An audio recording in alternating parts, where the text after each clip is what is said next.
इस समय आप तस्वीरें देख सकते हैं एसपी करनाल है गंगाराम पुनिया जो प्रेस कॉन्फ्रेंस कर रहे हैं जस्ट हत्याकांड मामले को लेकर। पिछले काफी दिनों से 3 गिरफ्तारियां इसमें हुई हैं, तीनों आरोपियों को कोर्ट में पेश कर जेल भेज दिया गया और इस समय एसपी करनाल गंगाराम पुनिया है जो प्रेस कॉन्फ्रेंस कर रहे हैं।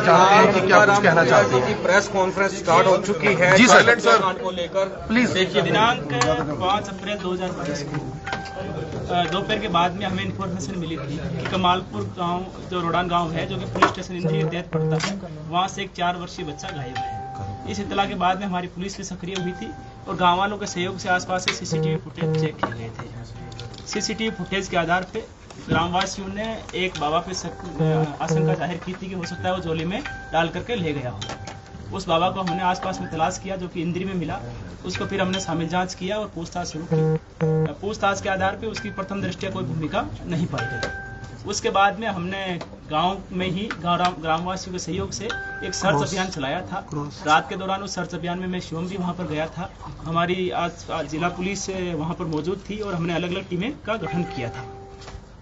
उसके बाद में लगभग 5:30 बजे के आसपास एक महिला ने आवाज दी कि कोई ऊपर उसके टीम के ऊपर कुछ फेंक के गया है। वहाँ पर गांव वाले और पुलिस वहाँ पर पहुंची तो जो बच्चा जो कि गायब था वो वहाँ पर पाया गया। बच्चे को हॉस्पिटल लाया गया जो कि डेड डिक्लेयर हो रखा था ऑलरेडी। उसके बाद में पोस्टमार्टम कंडक्ट करवाया गया। हमने मेडिकल बोर्ड से पोस्टमार्टम करवाया और साथ ही वीडियोग्राफी भी करवाई गई। जो पोस्टमार्टम रिपोर्ट हमें हासिल हुई उसके अनुसार जो बच्चे की मृत्यु है वो जो इंजरी का टाइम है उससे लेकर के पोस्टमार्टम के बीच में लगभग 24 घंटे का गैप था। अराउंड 24 आवर्स के अराउंड मृत्यु का समय दिया गया था। कुछ लोगों ने एक झूठी खबर भी फैलाई थी कि लगभग 8 घंटे के आसपास मृत्यु हुई है। वो बिल्कुल निराधार और असत्य है। जो मृत्यु का जो समय है वो लगभग 24 घंटे के आसपास का है। जो पोस्टमार्टम रिपोर्ट है उसमें जो इंजरी है वो केवल एक इंजरी दी हुई है और साथ ही जो मृत्यु का कारण है वो स्ट्रेंगुलेशन यानी गला घोट करके हत्या की गई है। उसके बाद में जिस महिला ने उस डेड बॉडी को वहां पर आवाज सुनते हुए देखा था और जिस एक स्वर्ण दे नाम की महिला के बारे में उसने कहा था कि वो उस समय छत से नीचे उतर रही थी, उसको भी और वहां पर उनकी जो बहू थी धनवंती उनको भी हमने शामिल जांच किया था। उसके बाद में सुबह वाला जो एपिसोड था जो डेड बॉडी छत से उठा करके पास में टीन शेड पे फेंकने का, उसमें उनकी भूमिका हमें लग रही थी, लेकिन जो बच्चे की जो हत्या है उसमें कोई उनकी स्पष्ट भूमिका सामने नहीं आ पा रही थी। इसके बाद में हमने जो बच्चा लास्ट बार जिसके पास में देखा गया था, अंजलि नाम की जो औरत है उसके पास में देखा गया था, उससे हमने पूछताछ शुरू की। काफी गहनता से पूछताछ की गई। उसके बयानों में काफी विरोधाभास पाया गया। इससे हमारी उसके घटना में शामिल होने की आशंका और बढ़ गई थी। काफी गहनता से पूछताछ के बाद में उसने अपनी भूमिका इस घटनाक्रम में स्वीकार की थी और साथ ही हम उसके बाद में जो उसने बताया था उसके आधार पे मौके पे लेके गए और काफी जो मामले से रिलेटेड और रिलायबल एविडेंस वहां से हमें बरामद हुए। जो अंजलि नाम की जो आरोपी है उसने ये स्वीकार किया था कि बच्चा उसके पास में सुबह के समय आया था और वो वहां पर गेम खेल रहा था। उस समय उसकी जो बहन है वो भी आई थी लेकिन वो बाद में वापस चली गई थी। तत्पश्चात वो CID नाम का एक सीरियल वहां पर देख रही थी, उसमें किसी की एक हत्या का एक सीरियल उसमें चल रहा था। साथ ही पास में एक चार्जर की केबल भी वहां पर पड़ी हुई थी। जो अंजलि आरोपी ने यह भी बताया कि पहले उसने खुद ने सुसाइड का अटेम्प्ट किया।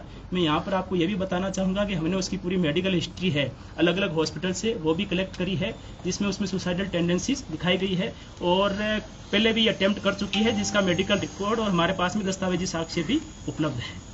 उसके बाद में उसने बच्चे में पहले एक बार केवल से गला घोटने का अटेम्प्ट किया लेकिन उसके बाद में रुक गई। फिर उसके बाद में उसको ये लगा कि बच्चा हो सकता है घर जाकर के शिकायत कर दे कि उसके साथ में उसने ऐसे किया है। उसके बाद में उस बच्चे का उसने केबल से गला घोट दिया। अभी तक की जांच से कोई पुरानी उसकी रंजिश या किसी और अदर पर्पज से कोई हत्या करने की बात सामने नहीं आई है। उसके बाद में हमने मौके से उसकी निशानदेही पे जो बच्चे की जो चप्पलें थी वो भी रिकवर करवाई थी और प्राइवेट 2 विटनेसेस भी हमने साथ में रखे थे। साथ ही बच्चे को जहां मार के रखा गया था जो बेड के नीचे, वहां से भी हमने एक वुडन पीस है वो हमने FSL में भेजा है। FSL की जो सीरोलॉजी की रिपोर्ट प्राप्त हुई है उसके अनुसार जो वहां पर निशान मिले हैं वो ब्लड के स्टेन्स हैं और ह्यूमन ओरिजिन का ब्लड है। साथ ही हमने जो बैग जिसमें उस लड़के को डाल के रखा गया था और बाद में अंजलि ने छत पे लेके गई थी वो बैग भी रिकवर किया है। उसमें भी जो सीरोलॉजी की रिपोर्ट है उसके अनुसार ट्रेस से जो ब्लड मिले हैं। साथ ही हमने एक चादर भी बरामद की है और जो केबल है वो भी हमने इस मामले में बरामद की है। जो 3 आरोपी हैं अंजलि और इसके अलावा जो दो और आरोपी है धनवंती और स्वर्ण दे, तीनों को हम अरेस्ट कर चुके हैं। अंजलि का हमने कुल मिलाकर के 5 दिन का पुलिस रिमांड हासिल किया था और धनवंती और स्वर्ण दे का 1-1 दिन का पुलिस रिमांड हासिल किया था। तीनों को बाद में माननीय न्यायालय में पेश किया गया है और तीनों को ही जुडिशियल कस्टडी में भेज दिया गया है। लोग रीजन पूछ रहे हैं, अभी रीजन क्या रहा, रीजन निकल के नहीं आ रहा। लोग सिर्फ इसी बात पर ही वो कहते हैं कि कारण बताया जाए, कारण क्या है? जैसा कि मैंने आपको बताया, जब हमने इसको अरेस्ट किया था तब हमने काफ़ी सारे इनके डॉक्यूमेंट्स घर से रिकवर किए थे, जिसमें इसका काफ़ी अलग अलग हॉस्पिटल से इलाज चला हुआ था। इसके बाद में हमने उन हॉस्पिटल से भी उसको रिकन्फर्म वापस किया है, वहाँ से भी हमने उन डिटेल में रिपोर्ट ली है। साथ ही हमने कल्पना चावला हॉस्पिटल में एक मेडिकल बोर्ड भी गठित करवाया था। उसके अनुसार भी रिपोर्ट में भी ये सामने आया कि इसको कुछ साइकोलॉजिकल इश्यूज इस लेडी को थे, कुछ सुसाइडल टेंडेंसी भी थी और फिट्स ऑफ एंगर, मतलब बार बार कभी ऑल ऑफ सडन गुस्सा आना, इस प्रकार की भी इसमें वो पाई गई थी। हमने एक डिटेल्ड रिपोर्ट के लिए बोर्ड को लिखा है, लेकिन बोर्ड ने कहा है कि हमें कुछ ऑब्जर्वेशंस में रखना पड़ेगा और उसके बाद में हम इसको डिटेल में रिपोर्ट देंगे। तो अभी तक जो इश्यू सामने आया है, जो कुल मिलाकर के जो बात सामने आई है वो यही है कि जो पुराना इसका मेडिकल ट्रीटमेंट का इतिहास रहा है उसके हिसाब से, और जो बार बार कभी कभार गुस्सा जो आने की शिकायत जो उसमें रहती है, और साथ में ही जो साइकोलॉजिकल इश्यूज है उसकी वजह से उसने ऐसा किया। सर किसी बोर्ड से भी जांच करवाई गई है? जो परिवार के लोग हैं सर, परिवार के लोगों ने ये दावा किया था कि तांत्रिक विद्या से रिलेटेड मामला है, बच्चे का लिंग कटा हुआ है, उसको हथौड़ों से मारा गया, दांत गिरे हुए हैं, हाथ में बाल है। क्या पोस्टमार्टम रिपोर्ट में भी परिवार के लोग मौजूद थे? इस तरह की बातें सामने क्यों आई जिसकी वजह से मीडिया में भी ये सब कुछ चला? देखिए, कुछ जो ये खबरें थी ये बिल्कुल गलत फैलाई गई, बिल्कुल ही असत्य है और निराधार है। जो पोस्टमार्टम है वो मेडिकल बोर्ड ने किया है और साथ ही वीडियोग्राफी भी कराई गई है, जिसकी सीडी आज भी हमारे पास में पुलिस टीम के पास में उपलब्ध है। यदि घर वालों को कोई शंका हो तो वो भी उसको शंका का निवारण कर सकते हैं। बाकी जो इंजरीज का जो जिक्र किया गया प्राइवेट पार्ट्स पे या हथौड़ा मार करके चोट पहुंचाने का, यह बिल्कुल बेबुनियाद है, बिल्कुल गलत है। सर, सीबीआई की जांच परिवार कर रहा है। कोई चोट नहीं थी, ऐसी कोई भी चोट नहीं है। थोड़ी सिर के आसपास में थोड़ी सी स्वेलिंग है, वो भी एक्सटर्नल इंजरी, उसमें भी एक्सटर्नल इंजरी नहीं है। और साथ ही केवल एक जो लिगेचर मार्क होता है, जो गला गोटा गया, उसके जो मार्क्स है वो है। और जो केबल हमने रिकवर करी है, डॉक्टर से हमने ओपिनियन भी ली है, डॉक्टर ने भी अपनी ओपिनियन ये दी है कि जो केबल आपने पुलिस ने जो रिकवर करके डॉक्टर को दिखाई है, उससे उस इंजरी के आने की पूरी संभावना है। ब्लड था जो बच्चे का, जो ब्लड जैसे कान से निकला है, आंख से निकला है, नाक से निकला है, सर इस बारे में लोग जानना चाहते हैं कि जब बच्चे का गला घोट दिया तो फिर ये ब्लड क्यों निकला? सर देखिए, ये आप अगर किसी भी मेडिकल जो भी विशेषज्ञ है, आप इससे ये चीजें पूछोगे तो बिल्कुल वो क्लियर कर देंगे। स्ट्रेंगुलेशन में इस प्रकार के लक्षण होते हैं। सर, सीबीआई की परिवार जांच मांग की कर रहा है। सर, सीबीआई की जांच की मांग कर रहा है परिवार। सर, उसके बारे में क्या कहना चाहते हैं? मैं इतना कहना चाहूंगा कि जब तक जांच जिला पुलिस करनाल के पास में है, तब तक हम ये इंश्योर करेंगे कि जांच बिल्कुल निष्पक्ष हो, तथ्यों पर आधारित हो और विश्वसनीय और वैज्ञानिक। सर, रिपोर्ट्स आनी पेंडिंग थी, वो रिपोर्ट्स आ चुकी हैं सर, जो कल आनी पेंडिंग। देखिए, सीरोलॉजी और कुछ और रिपोर्ट हमारे पास में आ गई है, टॉक्सिकोलॉजी की भी रिपोर्ट आ गई है, डीएनए एग्जामिनेशन की जो रिपोर्ट है वो लगभग हमें उम्मीद है कि साइकोलॉजिकल बोर्ड ने क्या कहा है, वो साइको है, उसे इलाज की जरूरत है। देखिए, उनको हमने पुराना ट्रीटमेंट रिपोर्ट दिखाया था, लेकिन उन्होंने कहा जी डिटेल्ड रिपोर्ट देने के लिए हमें कुछ दिन के लिए ऑब्जर्वेशन में रखना होता है और उसके बाद में हम अपनी रिपोर्ट देंगे। लेकिन हम पूरी बात जवाब देंगे। लेकिन हम ये चाहते हैं कि इसमें एक डिटेल्ड हम रिपोर्ट जरूर प्राप्त करेंगे, ताकि आरोपी को किसी भी प्रकार का इस प्रकार का लाभ न हो। ताई और दादी का क्या रोल रहा पूरा? देखिए, जो धनवंती और जो स्वर्णदेव को हमने अरेस्ट किया है, वो जो सुबह का घटनाक्रम था, जब उन्होंने डेड बॉडी वहां पर देखी तो उनकी ये जिम्मेदारी बनती थी कि तुरंत पुलिस को इत्तला करें। इसके बावजूद भी उन्होंने किसी और की छत पे रख देते हैं ताकि डाउट उन पे जाएगा, बॉडी को उठा करके वहां से वहां फेंक दिया। सर, बॉडी को छत पे कितने बजे रखा गया? बॉडी का जो छत पे रखने का जो टाइम है वो लगभग जो एग्जैक्ट अभी 3:30 के लगभग बाद में रखा गया है। देखिए, मैंने जो आज से आपको बताया, पुलिस और ग्रामवासियों के सहयोग से सर्च अभियान चल रहा था। उस समय गांव के लगभग बाहर की फिरनी के आसपास में सर्च अभियान चल रहा था। तो लेट दर्ज हुआ सर, बच्चे की गुमशुदगी का जो मुकदमा था FIR के अंदर 8:50 शाम का दिया गया सर, तो एक्चुअली में दर्ज कब हुआ था, इन्फॉर्मेशन कब आई थी सर? देखिए, इन्फॉर्मेशन जैसा कि मैंने आपको बताया, हमारे पास में 3 बजे के आसपास इन्फॉर्मेशन प्राप्त हुई थी। तभी मैंने SHO को कॉल भी किया था और SHO को संज्ञान में पहले से ही मामला था। वहां पर टीम मौके पर गई थी, वो तुरंत बाबा पे आशंका जाहिर की और तुरंत टीम बाबा को लेने के लिए निकल गई थी। उसके बाद में घर वालों से कांटेक्ट किया गया कि आप साथ में थाने में भी आ जाओ, ताकि आप रिपोर्ट भी दर्ज कर सके, फॉर्मल औपचारिक रूप से मुकदमा भी दर्ज हो सके। तो जैसे ही हमारे पास में रिटर्न में कंप्लेंट आई उसी समय मुकदमा सर, दर्ज। अंजलि के पति ने ये बात बोली है सर, कि अंजलि ने ये बात बताई है कि वो उसका भी मर्डर करना चाहती थी, लेकिन उसके ऊपर उसका बस नहीं चल रहा था। जो हमने इंटरव्यू किया उसमें ये बात थी, तो इससे कहीं ना कहीं लगता है कि जो अंजलि उसका मानसिक संतुलन इस तरह का था, मार वो किसी को भी सकती थी। सर देखिए, ये बात जरूर हमारी पूछताछ में भी सामने आई थी, लेकिन जिस प्रकार से मारने के बाद में भी जो उसके द्वारा प्लानिंग की गई, बैग को वहाँ तो बच्चे को छिपा कर रखना, फिर बैग में डाल देना, फिर रात के टाइम जब कोई गली में दिख नहीं रहा उस समय उसकी दूसरे की छत पे रख आना, तो ये सारे इश्यूज हैं जिसका हम डिटेल्ड में असेसमेंट करवाएंगे और हम चाहेंगे कि आरोपी को इसका किसी भी प्रकार से लाभ ना। सर, वो सर, जेल में राजेश- सुसाइड ना करे, क्योंकि उसने भी पहले कई बार सुसाइड की है, तो उस तरीके से आप लोग कितनी सुरक्षा में रखेंगे? देखिए, मैं आज जेल सुपरिटेंडेंट से भी उनको भी अवगत करवा रहा हूँ कि इस संबंध में इस जो आरोपी है इस पे विशेष निगरानी रखी जाए। सर, राजेश और जो लवली है सर, इन दोनों का क्या सीन रहा? क्योंकि गांव का और परिवार का दबाव ज्यादा राजेश की फैमिली पे था सर। उनका कहना था 1 घंटे में लुधियाना से कैसे आ सकता है सर? ये सर, ये बड़ा वहाँ पर देखिए, अफवाह फैली है इस तरह की, क्या? देखिए, पुलिस का कार्य है, यदि कोई निर्दोष है तो उसको बचाना, और जेल में किसी की इन्वॉल्वमेंट, थोड़ी सी भी इन्वॉल्वमेंट जो कानून के अनुसार अपराध बनती है, अगर वो बनती है तो उसके खिलाफ कार्रवाई सुनिश्चित करना। जो राजेश का जो इस पे कुछ लोगों ने आशंका जाहिर की है या उसकी भूमिका को संदिग्ध माना है, उसके संबंध में हमने उनका फोन भी रिकवर किया है उसका, और जो उसकी फोन में कुछ कॉल रिकॉर्डिंग्स भी हमें मिली है, तो उसमें ऐसी कोई हमें कुछ संदिग्ध नहीं लगा जिसके आधार पर उसकी भूमिका इस मामले में जाहिर हो। साथ ही हमने लवली, जो कि अंजलि का पति है, अंजलि और राजेश, तीनों के फोन है वो फोरेंसिक लैब में भेजे हैं, ताकि इनके यदि छोटा मोटा घर वालों को डाउट भी हो कि उनको डाटा डिलीट कर दिया, तो वो भी हम रिकवर करवा अंजलि सर, जैसे राजेश चैटिंग भी हुई थी, अंजलि को डाउट था कि मेरा नाम आ सकता है बीच में, वो चैटिंग भी बताई जा रही है। फिंगरप्रिंट के बारे में दोनों से हमने अलग अलग पूछताछ भी करी थी इस मामले में। तो उसने, जो अंजलि है, उसने लवली को पोस्टमार्टम के दौरान ये पूछा था कि क्या पोस्टमार्टम हो गया है, तो उसने कहा कि अभी चल रहा है। तो अंजलि ने पूछा कि हो सकता है उस पर मेरे फिंगरप्रिंट आए, तो उस टाइम लवली ने इस बात पे उतना गौर नहीं किया था, लेकिन जो चैटिंग है वो डिलीट हो रखी है, जो पूछताछ के दौरान सामने आया है। तो दोनों तरफ से डिलीट है सर? दोनों तरफ से डिलीट है, तो हमने दोनों के ही फोन जो है वो साइबर फोरेंसिक लैब में डाटा, जो डिलीटेड डाटा है उसको रिकवर करने के लिए। सर, पुलिस पहले दिन से चाह रही थी कि असली कसूरवार जो है वो पकड़ा जाना चाहिए, लेकिन क्यों आखिरकार माहौल बिगड़ा? क्यों आखिरकार पुलिस पर ही आरोप लगते रहे कि पुलिस से संतुष्ट नहीं है? ऐसा क्यों हुआ? देखिए, ऐसा है, 4 साल के बच्चे की मृत्यु होना बड़ी एक दुखदायी घटना थी, एक दुर्भाग्यपूर्ण घटना थी। जिला पुलिस भी चाहती थी कि इस मामले में जल्दी से जल्दी असली जो आरोपी जो इसमें इन्वॉल्व रहे हैं उन तक पहुंचा जाए, लेकिन क्योंकि साथ में हमारा काम ये भी इंश्योर करना था कि जांच है वो साक्ष्य का आधारित हो और विश्वसनीय हो।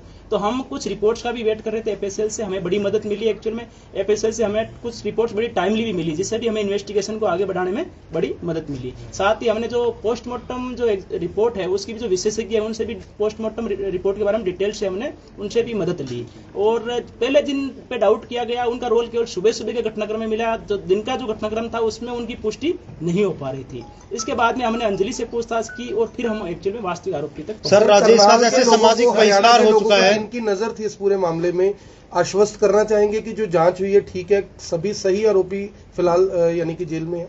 देखिए, डेफिनेटली जो भी कोई बात हम कह रहे हैं तो बड़ी जिम्मेदारी के साथ में और सबूतों के आधार पे कह रहे हैं, और जैसे ही डीएनए एग्जामिनेशन रिपोर्ट आएगी तो और हमारी जो बात है वो और पुख्ता हो जाएगी।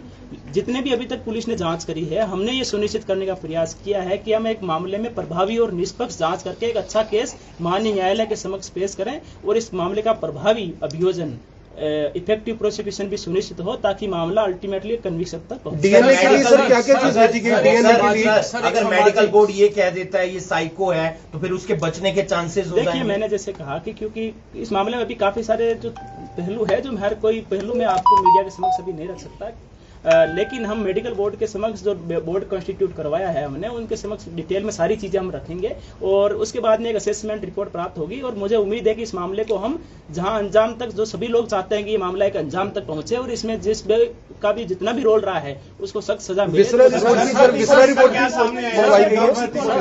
टॉक्सिकोलॉजी रिपोर्ट प्राप्त हो गई है। टॉक्सिकोलॉजी रिपोर्ट के अनुसार बच्चे को पहले से किसी प्रकार की कोई ड्रग्स या कोई जहरीला पदार्थ नहीं दिया गया। सर, सामाजिक ताना बाना टूट गया है। अब लोग अपने बच्चों को अपने नजदीकी रिश्तेदारों के पास नहीं छोड़ सकते हैं, विश्वास नहीं कर सकते हैं। सर, ये बहुत बड़ी एक बुराई सामने निकल कर आ गई है, इसके लिए प्रशासन क्या सोच रहा है? देखिए, हमारे समाज का सामाजिक ताना बाना अभी भी बहुत मजबूत है और काफ़ी जो लोग हैं वो बड़े प्यार से रहते हैं। कुछ कुछ ऐसे उदाहरण समाज में कभी कदापि आते रहते हैं और उसी के लिए ही जो जितनी एजेंसी है इनका गठन किया गया है। हमें ये सुनिश्चित करना चाहिए कि यदि किसी प्रकार का कोई उदाहरण ऐसा हमारे सामने आए तो उसमें सारे समाज के लोग आपस में मिलकर के उस व्यक्ति को जो सख्त सजा मिलनी चाहिए वो जरूर मिले। आखिरी सवाल है कि बहिष्कार हुआ था राजेश के परिवार का, लवली का जो परिवार है अब उसका भी होगा, उनकी सुरक्षा को कैसे सुनिश्चित किया जाएगा? क्योंकि आपने तो खुलासा कर दिया लेकिन अभी भी जो गांव के लोग हैं वो कहीं ना कहीं उसी परिवार के ऊपर उंगली उठा रहे हैं। उनकी सुरक्षा को लेकर सर क्या कुछ किया जाएगा? वो भी एक इम्पोर्टेंट फैक्टर है इसमें। सर इसी में परिवार भी आरोप लगा रहा है कि राजेश के परिवार को बचाने का प्रयास किया जा रहा है। परिवार के लोग परिवार के लोग भी अपने आप को हमारा काम सही जांच सुनिश्चित करना है, ना कि किसी को झूठा बचाना या किसी को झूठा फंसाना। ये हमारा काम बिल्कुल नहीं है। तो जिला पुलिस है वो बिल्कुल प्रोफेशनल ढंग से काम कर रही है और ये सुनिश्चित करने का पुलिस ने पूरी तरह से प्रयास किया और किया भी है कि इस मामले में जो एक्चुअल आरोपी है और जिसकी जितनी भूमिका है उसके हिसाब से जो मामला है वो माननीय अदालत तक पहुंचे और माननीय अदालत में हम अपना जो मामला है बिल्कुल अच्छे ढंग से रखें। सुरक्षा के लिए क्या कुछ किया जाएगा? सुरक्षा के लिए पुलिस ने उनको छोड़ दिया है। कोई भी पक्ष हो, खासतौर पर पीड़ित पक्ष और कोई भी पक्ष हो, सबकी सुरक्षा सुनिश्चित करना है जिला पुलिस का वैधानिक दायित्व। एनालिसिस करेंगे सर उसका भी? बिल्कुल, हम जो भी यदि हमें कहीं पर भी लगता है थ्रेट असेसमेंट रिपोर्ट के आधार पर कि किसी भी व्यक्ति को खतरा है, चाहे वो पीड़ित पक्ष हो, तो हम ये सुनिश्चित करेंगे कि सबकी सुरक्षा सुनिश्चित। लोगों से क्या अपील करेंगे जो आक्रोशित थे और रोड जाम करना जा रहे थे? इस मामले में शुरू से ही परिवारजन भी और आसपास के जो भी लोग हैं और जो समाज के मोजिज लोग भी हैं वो लगातार मेरे से मिलते रहे। सर मैंने उनको हर बार उनको ये बताने का प्रयास किया है क्योंकि इन्वेस्टिगेशन 5 तारीख के आसपास में प्रारंभिक चरण में थी। मैंने कहा कि मैं सारा मामला आपको कंक्लूजन तक तब लेके जाएंगे जब आप हमें कुछ समय दोगे। किसी भी मामले में जल्दबाजी करना भी ठीक नहीं रहता क्योंकि एफएसएल रिपोर्ट्स भी प्राप्त होने बताया है। कुछ लोग उसमें से संतुष्ट भी थे, कुछ लोगों के अपने अपने डाउट्स थे। वो मैंने उनको ये भी कहा कि आपके जो भी इस मामले में डाउट्स हैं, जैसे सारी रिपोर्टें प्राप्त होती रहेगी हम आपके एक एक डाउट क्लियर करते रहेंगे। हमारी ये जिम्मेदारी है कि आपके जो भी डाउट्स हो वो हम डाउट्स उनको क्लियर करें, लेकिन हम ये कतई ये भी नहीं करने वाले कि किसी भी बंदे पे यदि कोई छोटा सा भी आपने संदेह प्रकट किया किसी भी वजह से तो और उसका कोई यदि मामले में रोल नहीं पाया जाए तो उसके खिलाफ कोई कार्रवाई। सर एक सवाल उठ रहा है कि जो राजेश का परिवार था, माँ और पत्नी, उनको इतनी सुबह कैसे पता चला छत पे शव है? देखिए, इस मामले में जो बात सामने आई थी कि जो अंजलि है वो धनवंती के पास में गई थी और धनवंती ने जब पूछा कि क्या चल रहा है तो उसने ये कहा कि आसपास की जो है वो तो सर्च अभियान पूरा हो चुका है, अब अपने कुछ घर हैं यहाँ के घर वो बाकी रह गए हैं तो तुम भी अपना आसपास में चेक कर लो। इसी के आधार पे धनवंती है वो ऊपर गई थी। जब ऊपर उसने बच्चा देखा तो उसने वापस आकर के अपनी सास जो कि बैठक से आ रही थी उसको बताया कि अपने जो बच्चा जिसको ढूंढ रहे हैं वो तो अपनी छत पे पड़ा है। उसके बाद में उसकी सास ने कहा कि इस हिसाब से तो हम फंस जाएंगे या लोग हम पे डाउट करेंगे, तो उसने वो अपनी बहू को लेके गई, दोनों ने वहां से बच्चा उठाया और उसके बाद में उसकी सास ने थोड़ा सा आगे ले जाकर के टीम पे। अंजलि पर शक कैसे हुआ सर? बेड है, बेड का टुकड़ा एक लैब में भेजा गया जांच के लिए, उसमें खून के स्पॉट मिले हैं और वो एक पुख्ता प्रमाण है इस पूरे मामले में जो अंजलि के इस मामले में वैसे हमारे पास में काफी सारे रिलायबल और साइंटिफिक एविडेंस है और इसमें जो वुडन पीस जहाँ पर ब्लड स्टेन मिले हैं वो उसी एफएसएल रिपोर्ट है उससे भी पुष्टि हो चुकी है कि वो जो ब्लड स्टेन मिले हैं वो ह्यूमन ओरिजिन के हैं और ब्लड है। वो डीएनए एग्जामिनेशन की जो रिपोर्ट है वो भी मैच होकर के अगर शाम तक आ जाएगी तो हमारी चीज जो बात है वो और पुख्ता हो जाएगी। सर अंजलि पर शक कैसे हुआ? अंजलि पर शक कैसे हुआ जब राजेश के परिवार पर शक था? देखिए, इस संबंध में हमारे पास में जो लास्ट सीन जो बोलते हैं कि अंतिम बार बच्चा या जो भी व्यक्ति है जो विक्टिम है वो किसके साथ में देखा गया, तो हमारे पास में जानकारी सामने आई कि अंतिम बार बच्चा है वो अंजलि के पास में देखा गया। सर अंजलि राजेश और के घर ही क्यों गई? क्या उन्हें भनक थी इस बात की कि इनकी पुरानी रंजिश है? देखिए, ऐसी भी कुछ बातें सामने आई है, वो भी अभी पुष्टि सारी चीजें हम पुष्टि कर लेंगे, लेकिन अंजलि और धनवंती जो है वो आपस में एक दूसरे घर पे वैसे आती जाती रहती थी। तंत्र विद्या का तो कुछ नहीं निकला सर इसमें? देखिए, मामला कोई तंत्र विद्या से या इस प्रकार की कोई जो भी बातें आई थी वो सामने उससे कोई जुड़ा। आखिरी सवाल है सर, CIA 2 ने जांच की, दबाव काफी था, मीडिया का भी प्रेशर था, लोग भी प्रदर्शन कर रहे थे, CIA 2 के लिए कुछ कहना चाहेंगे? मर्डर का काफी एक किस्म से ब्लाइंड। देखिए, इसमें जो ASP इंद्री है, हिमाद्री कौशिक जो IPS है, उनके नेतृत्व में एक SIT का हमने गठन किया था जिसमें CIA 2 से इंस्पेक्टर मोहनलाल भी थे और मैंने वेरी फर्स्ट डे से यही मेरी तरफ से निर्देश थे कि इस मामले में यह सुनिश्चित किया जाए कि कोई भी निर्दोष चाहे कितने ही दबाव क्यों ना हो फंसे ना करना, और यदि जिसका जितना भी इन्वॉल्वमेंट है, जिस सीमा तक इन्वॉल्वमेंट है जो कानून के अनुसार दंडनीय अपराध है, उसके हिसाब से उस पर जरूर कार्रवाई होनी चाहिए। तो हमारी जो एसआईटी टीम है उसने रात दिन ये मेहनत करके निश्चित तौर पे इसमें काफी अच्छी इन्वेस्टिगेशन सुनिश्चित की है, और आगे भी ये इंश्योर करेंगे कि जो मामला कोर्ट तक पहुंचे तो एक पुख्ता केस हमारा। अब कोई आरोपी नहीं है सर जिसकी गिरफ्तारी होनी है? देखिए अभी तक की जांच के अनुसार नहीं है, लेकिन फिर भी अभी कुछ रिपोर्ट्स और साथ में जो साइबर फोरेंसिक लैब में जो मोबाइल भेजे हुए हैं उनकी रिपोर्ट भी क्लीन चिट किसी को नहीं है सर अभी अंडर? देखिए मामला अभी अनुसंधानाधीन है। जब चालान एक्चुअली में हमारा तैयार होता है तब हम कुल मिलाकर ये कहते हैं कि जो हमारे मामले में जांच पूर्ण हो गई है। साथ ही मैंने डीसी साहब से ये भी रिक्वेस्ट की है कि हरियाणा सरकार ने जो चिन्हित अपराध आइडेंटिफाइड जो क्राइम उसकी स्कीम चला रखी है, सदस्य होते हैं तो हम ये उसका केस का रिव्यू करते रहते हैं ताकि मामले का कोर्ट में जाने के बाद में भी गवाही जल्दी हो और मामला जल्दी। अंत में कुछ अपील करना चाहेंगे आप? जी अपील करना चाहेंगे कुछ समाज से, कुछ अपील करना चाहेंगे? देखिए मैं जितने भी करनाल वासी या जितने भी इस मामले से जुड़े हुए लोग हैं, मैं सभी से रिक्वेस्ट करना चाहूंगा, अनुरोध करना चाहूंगा कि इस मामले से जुड़ी हुई कोई भी भ्रामक असत्य या निराधार खबरें प्रसारित न करें। इससे हमारी अनावश्यक रूप से इन्वेस्टिगेशन भी बाधित होती है और कानून व्यवस्था की स्थिति भी बिगड़ने की आशंका रहती है। पुलिस के द्वारा जो भी बयान दिए जा रहे हैं उसको ही प्रामाणिक और पुख्ता माने। जिला पुलिस ये सुनिश्चित करने का 100% इंश्योर कर रही है कि इस मामले में जांच बिल्कुल निष्पक्ष, उचित और त्वरित हो। सर करनाल के एसपी ये कोशिश करेंगे कि मामला फास्ट ट्रैक कोर्ट में चले, बच्चे को न्याय मिल सके। देखिए हम इस मामले में जल्दी से तो इस समय आप ये तस्वीरें देख रहे थे करनाल के एसपी गंगाराम पुनिया किस तरह से मीडिया से रूबरू हो रहे थे और जस हत्याकांड को लेकर साफ उन्होंने कर दिया कि किस तरह से इसमें 3 आरोपों को गिरफ्तार कर लिया गया। और हमारी आप सभी से हाथ जोड़कर अपील की जो भी लोग इस वीडियो को देखें, इस वीडियो को ज्यादा से ज्यादा जरूर शेयर कीजिएगा। कमल बेटा, करनाल ब्रेकिंग न्यूज, करनाल।